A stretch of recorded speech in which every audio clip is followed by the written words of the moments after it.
Good morning and welcome to this latest webinar on how to maximise the benefit of the Covid-19 Catch-up premium funding for your pupils.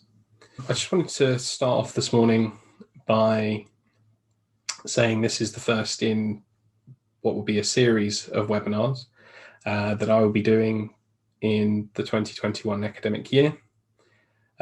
This one's a little bit later than previously planned. However, as some of you will know, at the moment the academy audits are in full swing, and preparation for those has taken precedence somewhat for my time.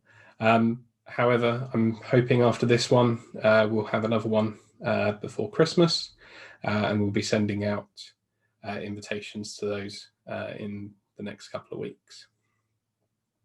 However, this morning's one on the COVID catch-up premium I thought was probably the best one to start off with.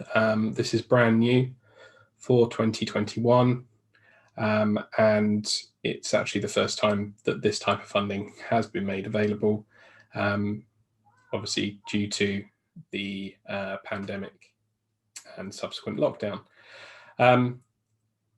So I'll just get into what the key points are for today's webinar.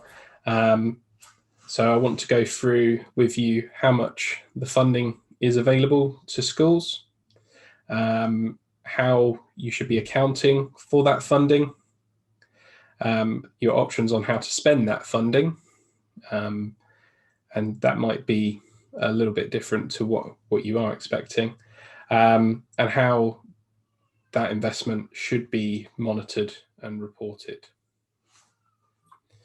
To start off with though, I just wanted to run a quick poll, which I'll put up on your screens now, and just see where it is that you're joining us from this morning, what phase you're joining us from, whether you're from an academy or maintained school, and what your role is there.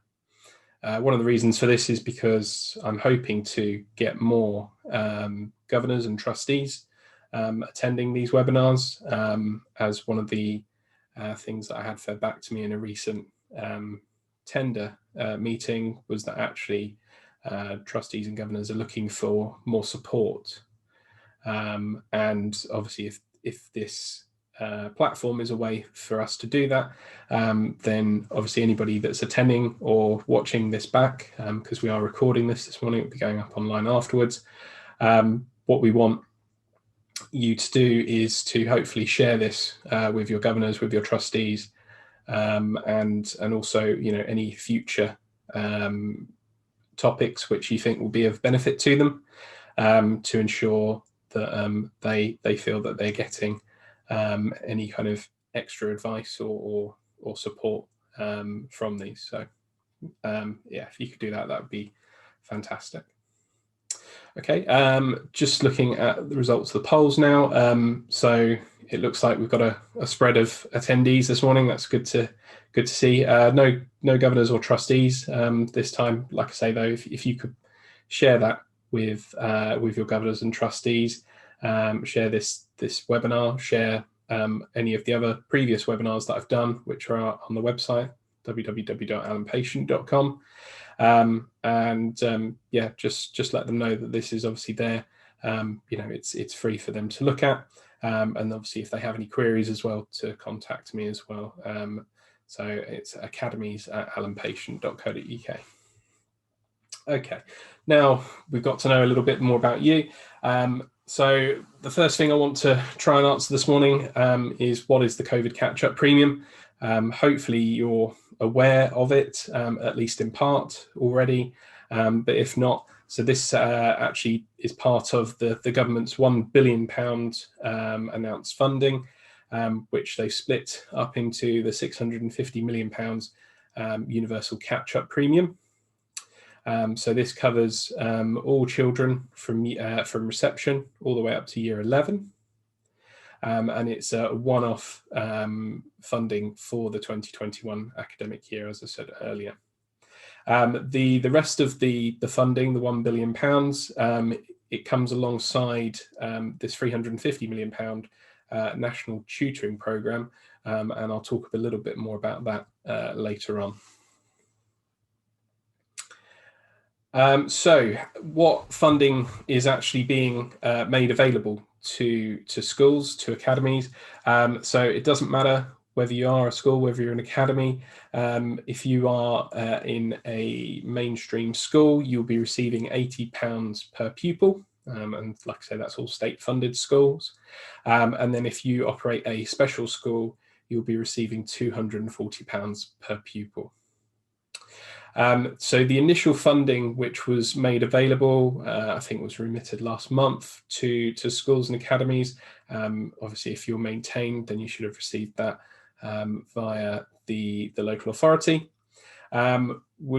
Would be based on the October 2019 census, which I'm sure feels like a lifetime ago now, but this is purely just because, obviously, as they were sending out these amounts, this amount of funding, the 2020 census, which is where for academies at least they base all their funding on, is actually based. So they didn't have the most up-to-date information, so they used the last census for funding that they had available to base that first initial tranche of funding on. And so now, obviously, the October census has taken place, and hopefully, all of that's been done and dusted, and the DFE now have those pupil numbers from October 2020. They will be looking to essentially adjust the future payments, so that's the spring and summer allocation for the new numbers for October 2020. So for some of you where it's a case of you may have had a fall in numbers from last year to this year, then there will be a slight reduction on a pro rata basis. But for any school that's growing, or any school that has had an increase in number of pupils between last year and this year, then you will receive slightly more as a bit of a catch-up to that. So a catch-up to the catch-up funding.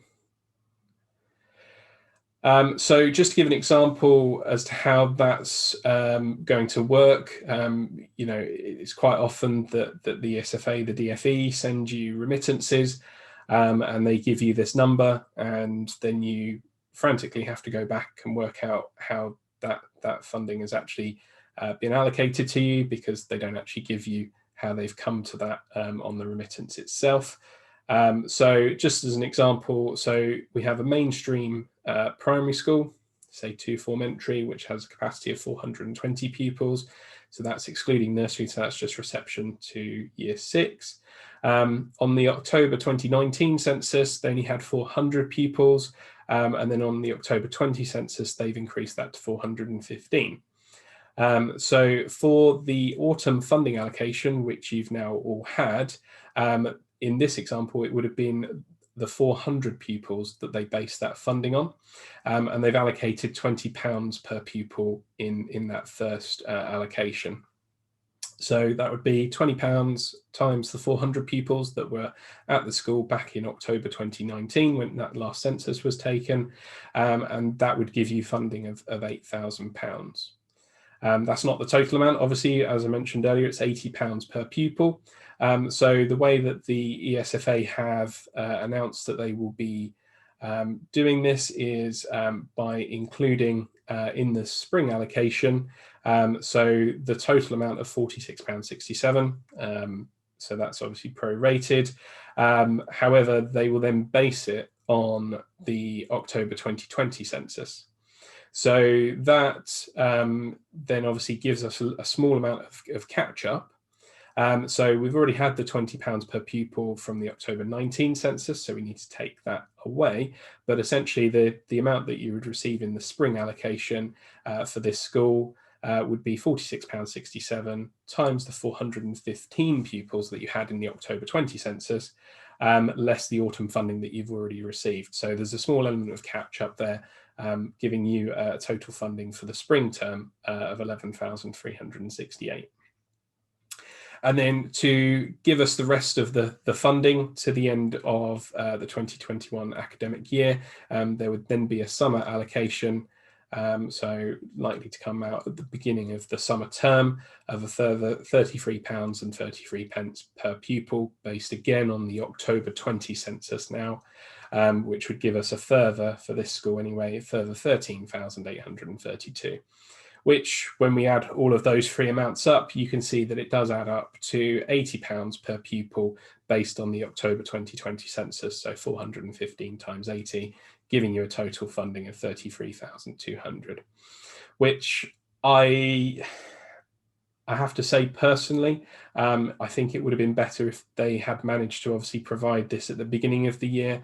Obviously, a lot of schools, a lot of academies out there will have set a balanced budget, may not have any carry forward from the previous year, and would obviously be looking to invest that money as soon as possible in those pupils that have actually been, out of school during the lockdown last year and may have fallen behind with their education. So it is coming, as much as obviously I think the anticipation or the expectation from the government, from the DfE, is to ensure that all of the pupils that missed out on school last year are caught up by the end of this academic year. It seems actually that a lot of the funding isn't actually going to come through until the summer term. So there's definitely a kind of an expectations gap there between what they're funding you for and what they're actually looking to pay you to fund you for. But I can imagine some of you will be saying that's nothing new. So next, I just wanted to talk about how we need to account for the funding. So this, especially for the likes of obviously academies and academy trusts, you have your annual statutory accounts that you need to compile each year.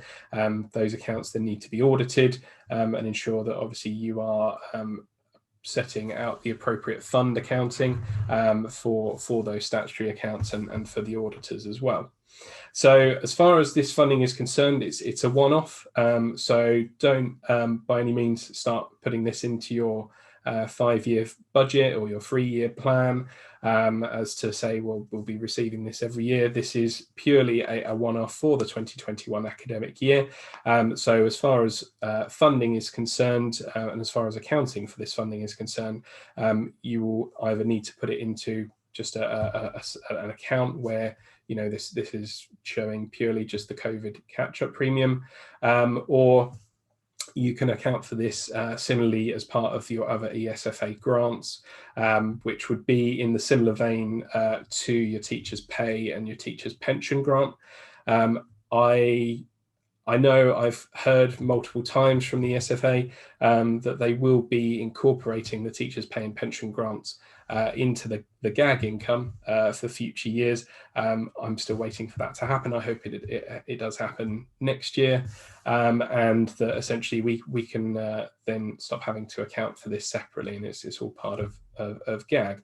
One of the main reasons for that is because obviously if you are part of a trust where you are looking to do a percentage of your GAG income as a central charge, you may have your central team being paid out of the central trust fund, but actually those teachers paying pension grants may be going directly to the schools, to the academies in the trust, rather than actually being recharged up until the central trust. So like I say, I'm hoping very much that they'll be incorporated. However, for the COVID catch-up premium, like I say, this is purely just a one-off for this year, and there's not going to be any future grants, as far as we know at the moment anyway, for this type of funding. So it's just to put it somewhere which shows obviously that it is not part of your GAG, but that it's obviously just a one-off. Okay. So next, I just wanted to, these are just examples. However, I imagine they're probably very popular examples of how to spend the funds. Obviously, I'll talk about how the DfE actually explains this type of of activity that can be used to help catch up. And those would be examples being interventions. So that would be kind of your one-on-one or your kind of your whole school approach, where you're, or whole year group approach, for example.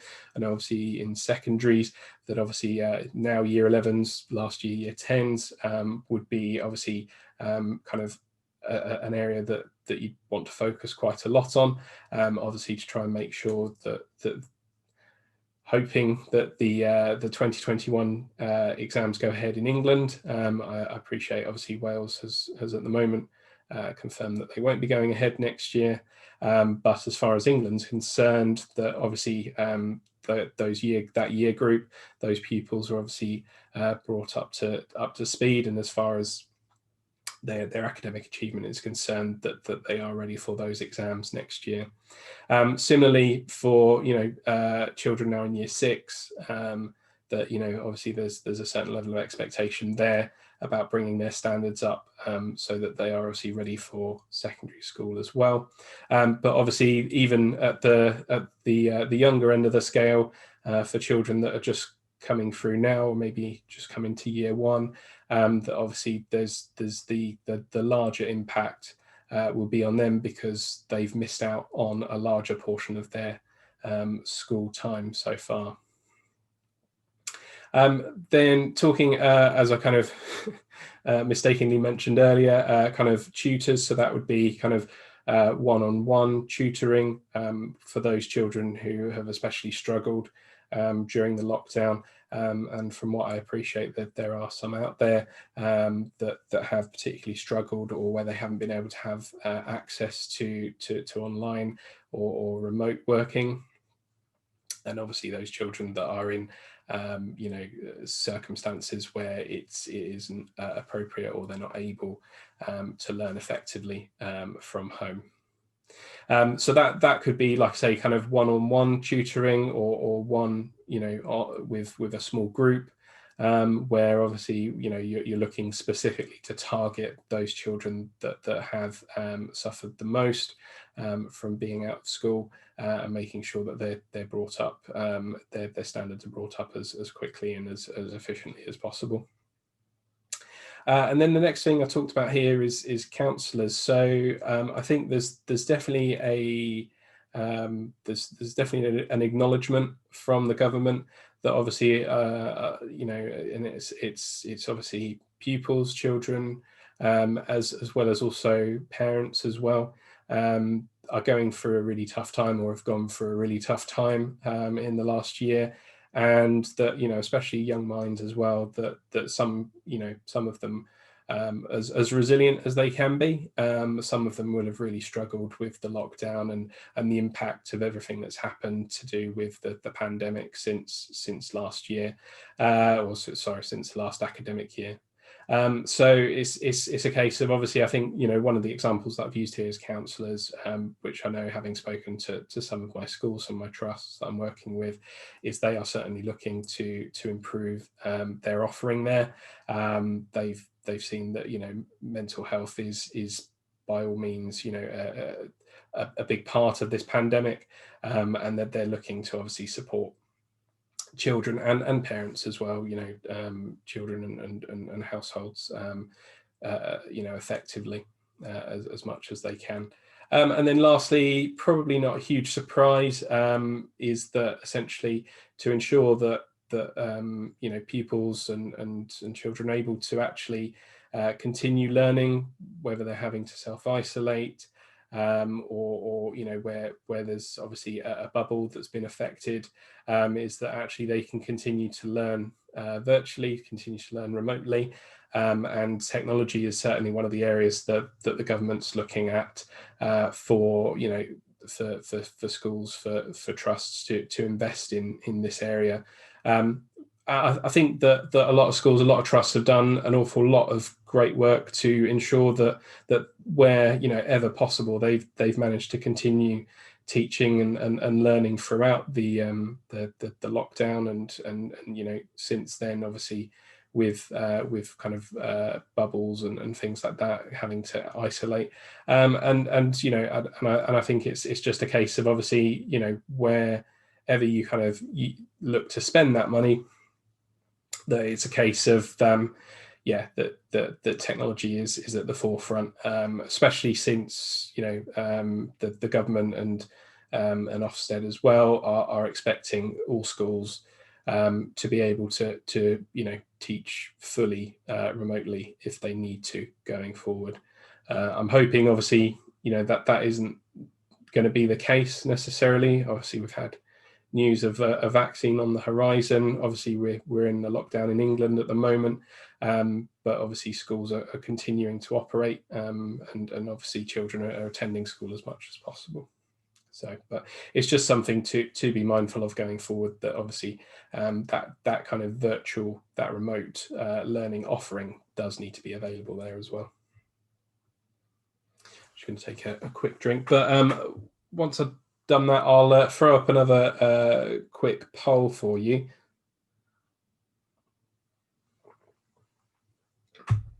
Just asking you what your plans are for the COVID catch-up premium. As I mentioned, you know, the examples previously, so those would fall under the categories of teaching and whole school strategies. So that would be your kind of your interventions, targeted support. So again, that would be kind of your one-to-one tutoring, or one to, you know, a few tutoring. Wider strategies, which includes things like counselling, and then, you know, it's a case of, well, is it a mixture of the above, including technology as well, or you haven't decided yet. So I'll just throw that up now, and wait just a second to get some answers on that. Okay.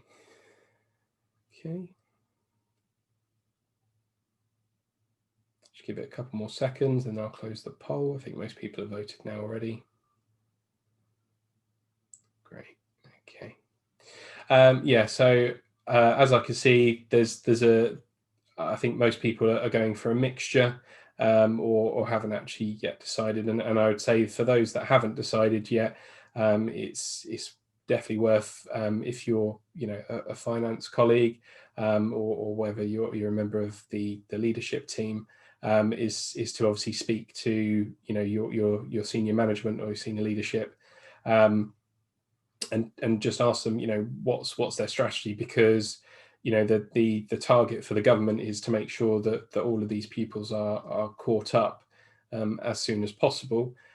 So, you know, and although, as I was saying earlier, you haven't received you know, only a quarter of the funding potentially so far, that obviously, you know, these strategies need to be in place as soon as possible.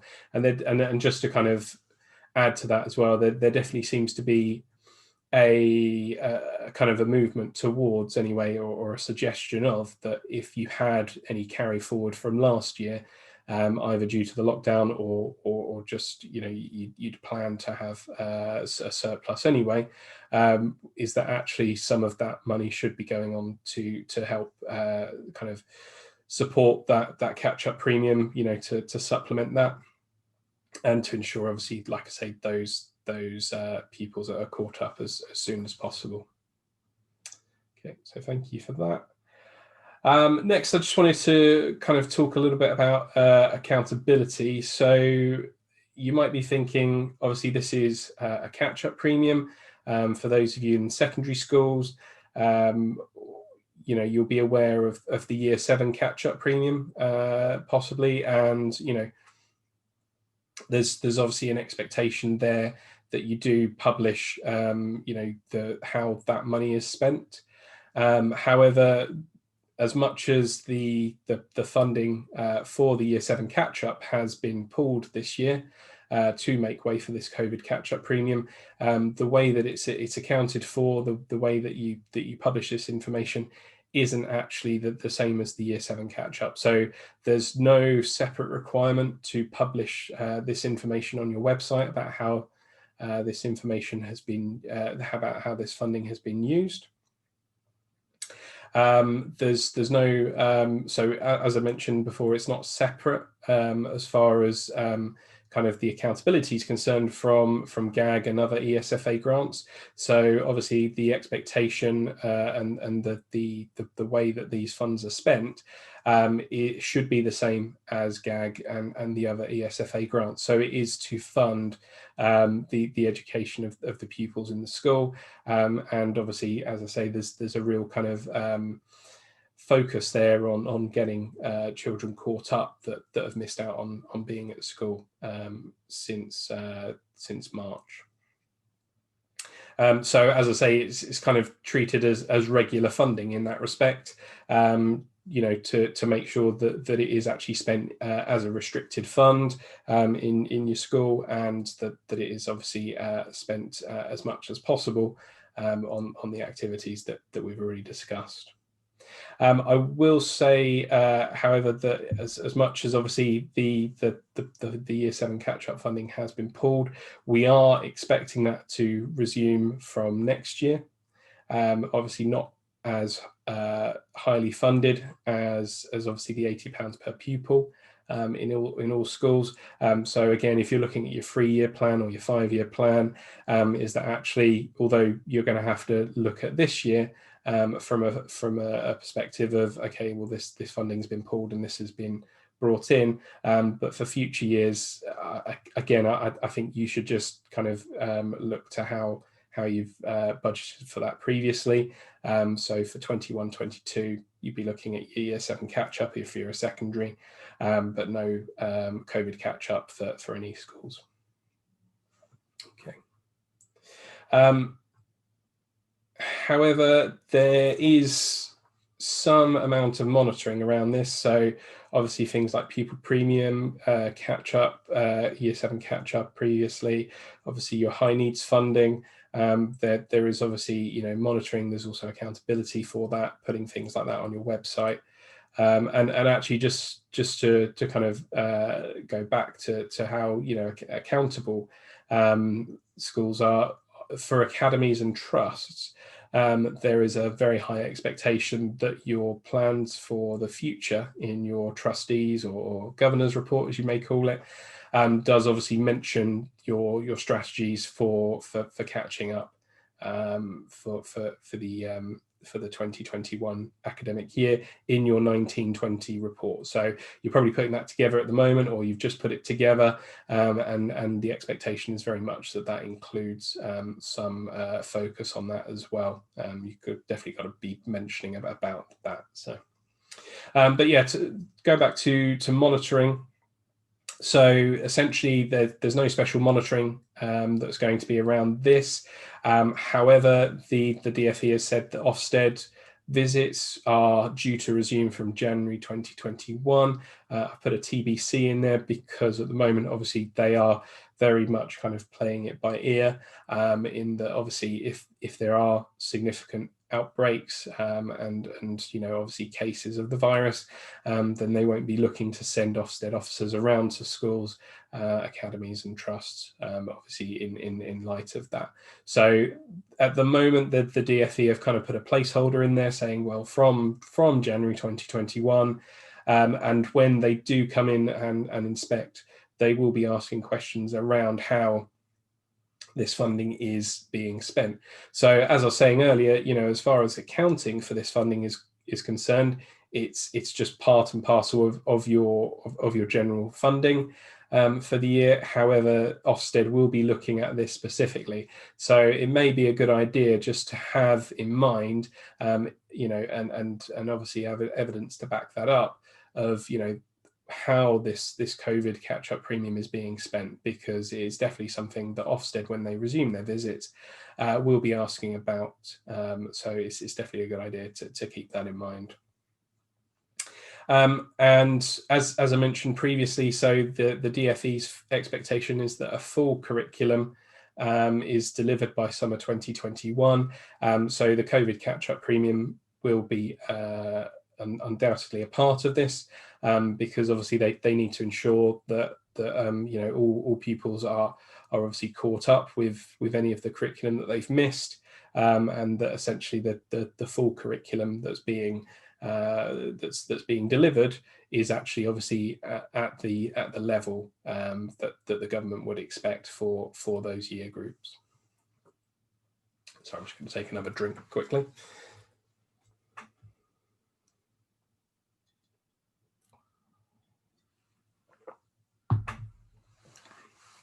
So next, I just wanted to talk a little bit about how to ensure value for money. And these are just suggestions for you to either go and have a look at yourself, or obviously pass these on to colleagues. I've got one of my trusts, they've appointed one of their SLT as essentially a lead on the COVID catch-up activities, and obviously the COVID catch-up premium will be part of their resources available to ensure that they obviously provide this. So you may be in a similar position yourself. You might not have thought of that yet, or you may be looking at that another way. But as I say, these are just some of the suggestions that you may want to bring to those colleagues, or maybe doing this yourself. But so as I mentioned, look at what approach or mixture of approaches is needed. So from the poll earlier, it looks like most people are using a mixture, which is great, and I think that's definitely the expectation there from the DFE on this. But it's a case of obviously, each school, each trust will be different. And obviously you need to provide what is right for you. Obviously, if you're in an area where everybody's very much, got all the technology they need to be able to, do things remotely, then obviously you'd want to be looking at different areas. But likewise, obviously, if you're not, if you're in an area where a lot of pupils or a lot of households don't have things like laptops and things like that, then obviously you might want to be looking at that as a priority versus the other thing. Obviously, at the end of the day, you've only got so many resources, and it's really up to you to ensure that you're spending those resources and spreading that out in the best way that works for you. The next thing I've suggested is looking at the national tutoring program. So this is funded directly by the DFE, and there are suppliers out there that are working under this national tutoring program. So it's definitely worth having a look at that on the DFE's website, and seeing obviously what suppliers may be available for you. I have spoken to at least one CEO of a trust where they are essentially using a tutoring provider who has been able to, through the national tutoring program, provide them with a heavily subsidized price for one-to-one and group tutoring as well. So there's definitely that £350 million is definitely being used, and you want to make sure obviously you maximize the amount of the COVID catch-up premium that you're receiving, and so it's a case of by heavily subsidizing the tutoring that's being supplied there, that obviously makes that money go a lot further. I've also suggested looking at programs run by the local authority. Obviously, if you are a maintained school, chances are actually that you may be looking at suppliers, obviously, that are the local authority, or are being recommended by the local authority. So and I would say, even if you're in an academy or an academy trust, then actually to be looking at the local authority as well, just because obviously you aren't part of the local authority, or may not be anymore.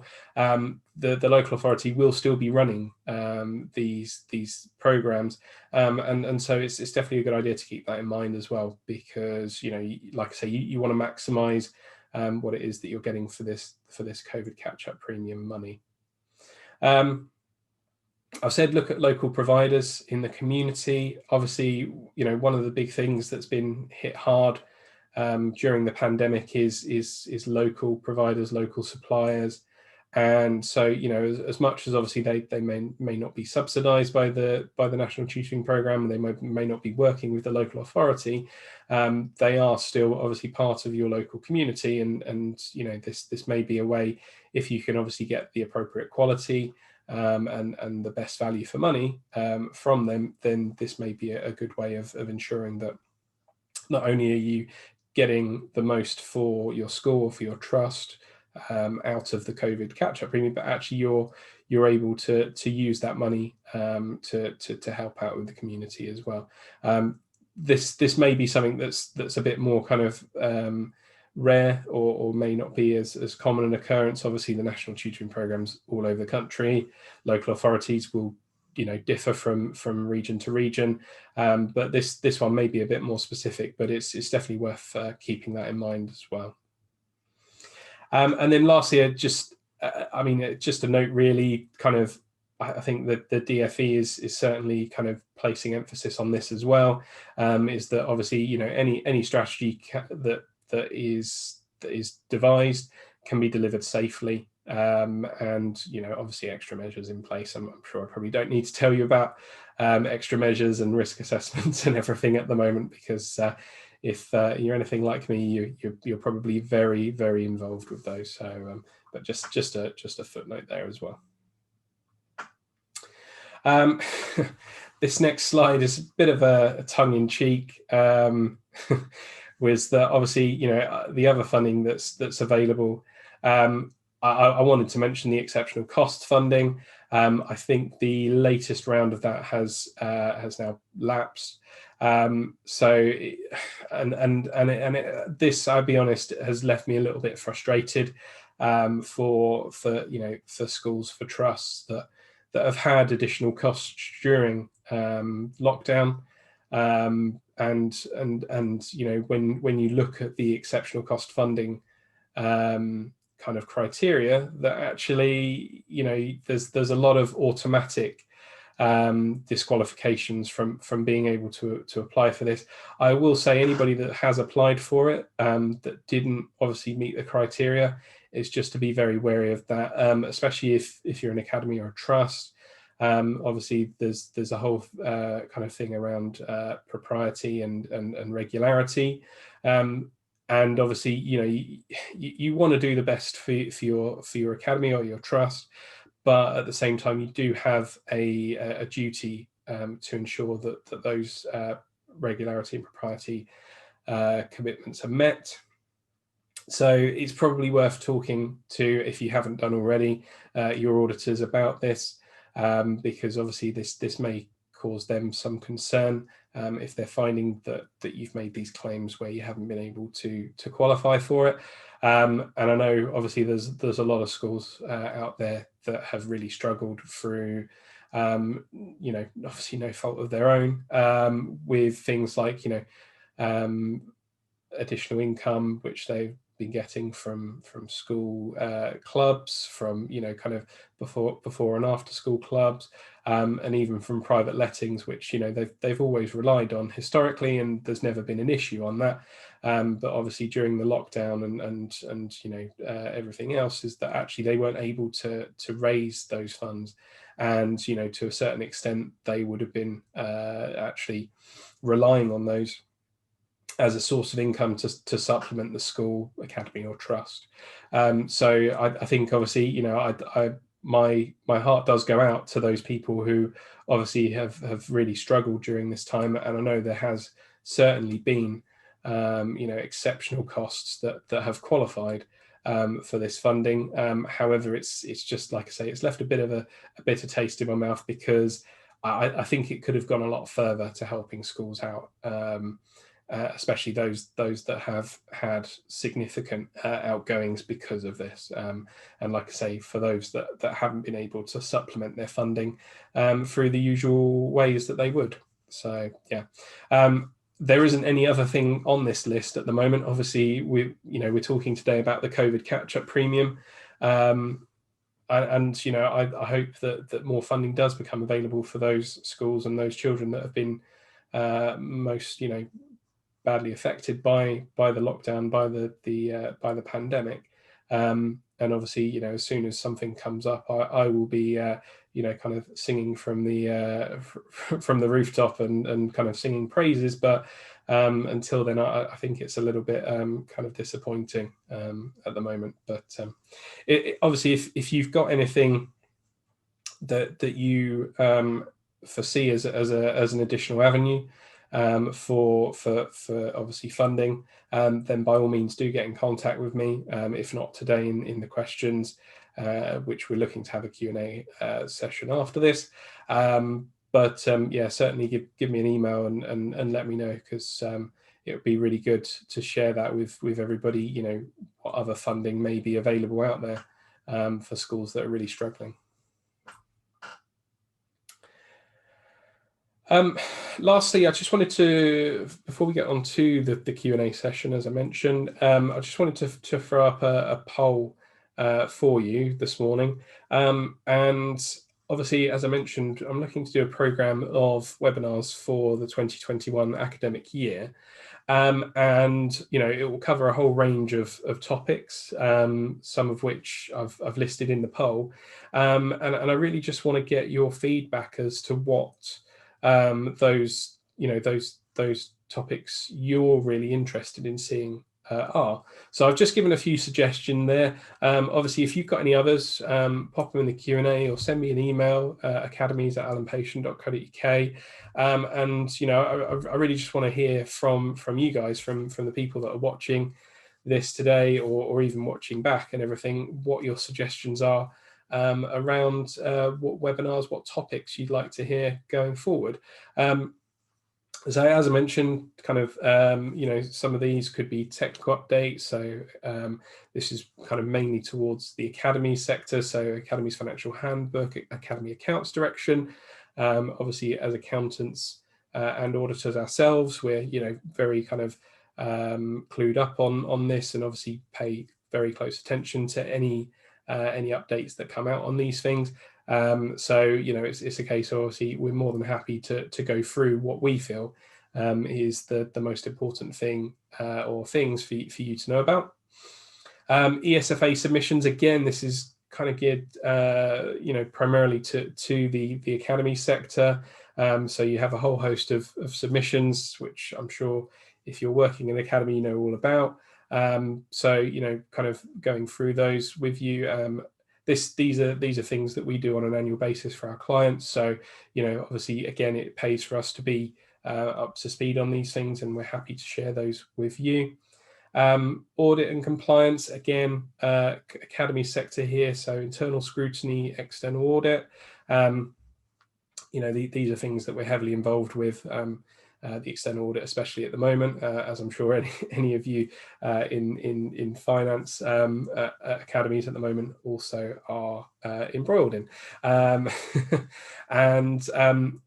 so the last couple of things, I think this kind of applies to both the academies and maintained as well. But strategic financial planning, which I think is becoming more of a bigger thing with maintained schools, especially. I've noticed as a governor of a maintained school is that it's a case of there's definitely an increase in the amount of strategic financial planning and an ICFP as well, the integrated curriculum financial planning, which is really important, I think, going forward. It's all well and good setting a balanced budget, but actually, if that's not helping you work towards achieving those things in your school development plan, then what's it worth at the end of the day? So yeah, that's something that I think is probably applicable and quite interesting for both the academies and the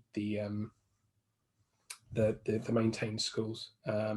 And then budget setting tips, so kind of linked a little bit to ICFP. However, obviously, when it comes to the budget setting, just having some handy extra tips, setting 3-year, 5-year plans. Again, something we do kind of year in, year out with our academies and schools, is that and making sure that actually it makes sense not just to them but to the governors, to the trustees, when they're being presented with this information as well. So just kind of giving some tips around that. So I'll just throw that poll up there now for you. So if you could just give me an answer. Obviously, feel free to tick as many of those as you like, or if you've got any other suggestions, again, kind of just put those in the Q&A this morning, or like I say, send me an email if you're watching this back afterwards. academies@allenpatient.co.uk. Okay, so just getting a few submissions now. That's great. Brilliant. Okay. Okay, so there's a bit of a mixture there. I think, obviously Academies attendees this morning are going to be, more kind of geared towards the Academy side of things.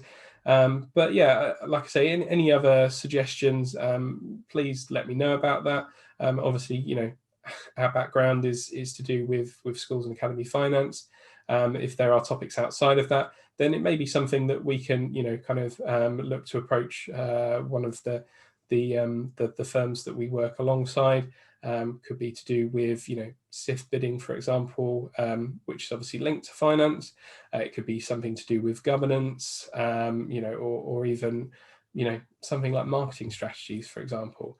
So yeah, happy to obviously look at those suggestions, and hopefully we can give you a really kind of valuable set of webinars. Okay, so just now going to have a look to see whether we've got any questions in the Q&A this morning. Hopefully everybody's not fallen asleep. There doesn't seem to be any questions that have come through.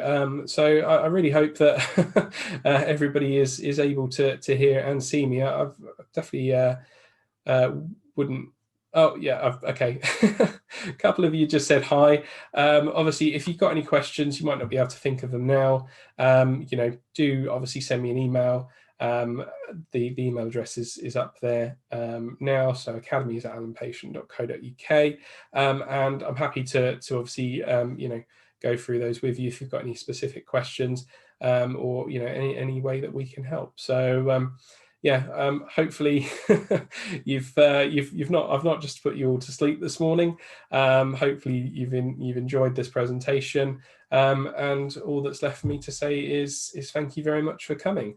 Like I say, the next webinar I'm looking to do will be around December time, so I'm hoping obviously well before we get into the throes of the festive season, that we can give you one more webinar for you to get some valuable insight in before you have a nice and well-deserved break for Christmas.